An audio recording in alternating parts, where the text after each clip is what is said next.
On June 25, 2026, Stephen A. Smith did not just react to a Caitlin Clark controversy. He detonated a conversation the WNBA was not ready to have. A closed fist to the throat, no whistle, and 62% of fans already convinced the league does not protect its own stars. This was never about one play. It was about what that play revealed. The flashpoint occurred at Gainbridge Fieldhouse on June 24, 2026.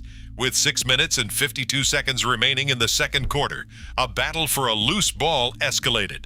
Phoenix Mercury forward Alyssa Thomas made heavy contact with Indiana Fever guard Caitlin Clark, driving her forearm and fist toward Clark's neck, while also connecting with her knee in the scramble. No foul was called on the court. Fever head coach Stephanie White immediately protested, later calling the unpunished play absolutely egregious, dangerous, and disrespectful. Clark left the game shortly after, sidelined by an aggravated back injury. Following a post-game review, the WNBA retroactively assessed a flagrant foul too, issuing Thomas a 1-game suspension and a $1,000 fine.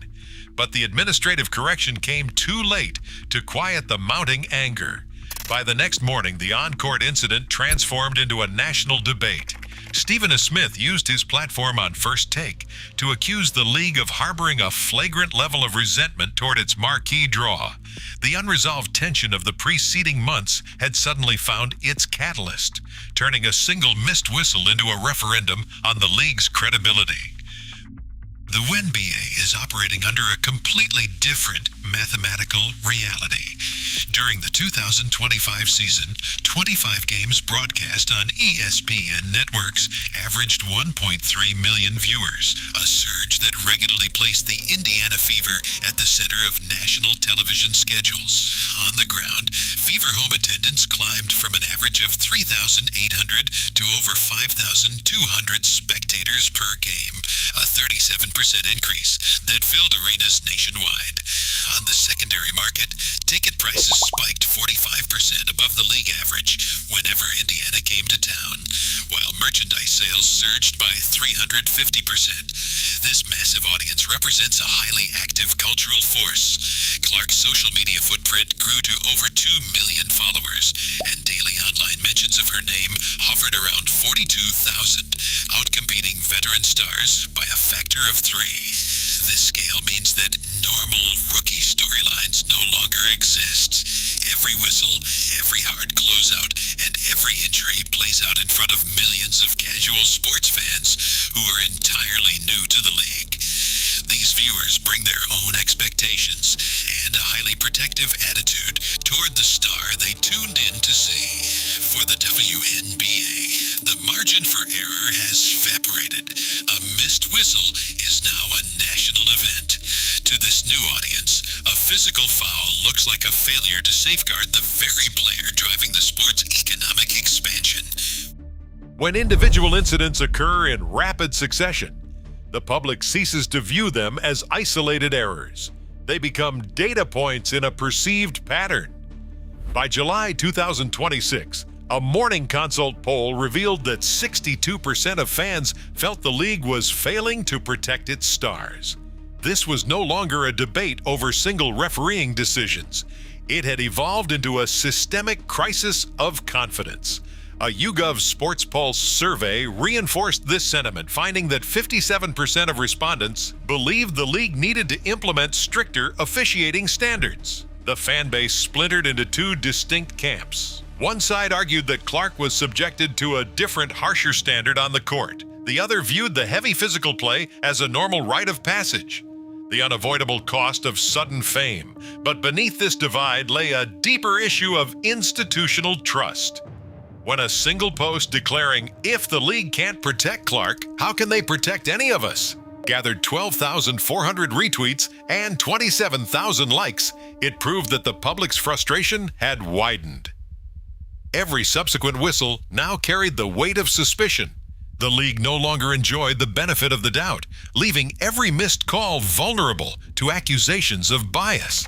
This persistent skepticism framed a much larger question, leading Stephen A. Smith to point his critique directly at the league's executive leadership and its handling of unprecedented growth. When Stephen A. Smith stepped to the microphone on June 25, 2026, his target was the strategic mindset of the WNBA itself rather than the officiating crew. He delivered a direct challenge to the league's executive leadership. You cannot claim to want growth while gatekeeping the very audience driving that expansion. For Smith, the issue was straightforward. If veteran players want to stop Caitlin Clark, they must defeat her on the court instead of sidelining her through physical tactics that threaten the league's primary economic engine.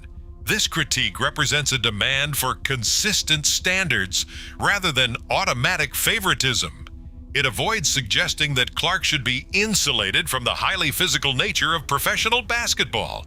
Competitive integrity requires a level playing field. Rather, the warning identifies a glaring strategic blind spot.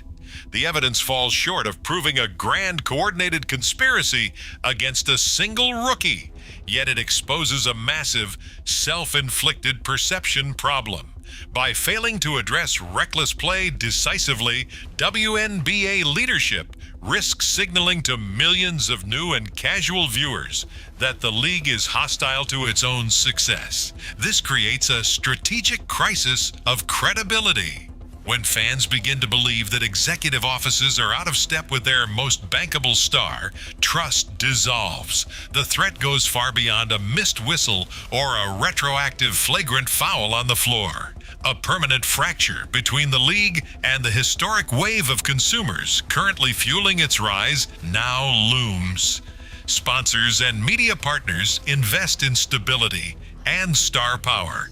If the WNBA fails to bring its operational standards in line with its commercial reality, it risks squandering the most significant growth opportunity in the history of women's sports.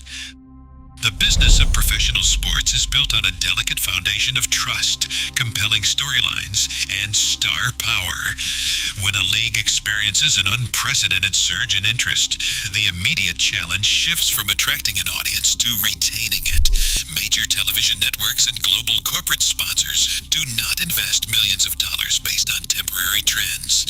They commit capital in search of predictable, long-term returns, demanding a highly consistent entertainment product that protects its primary assets on the floor.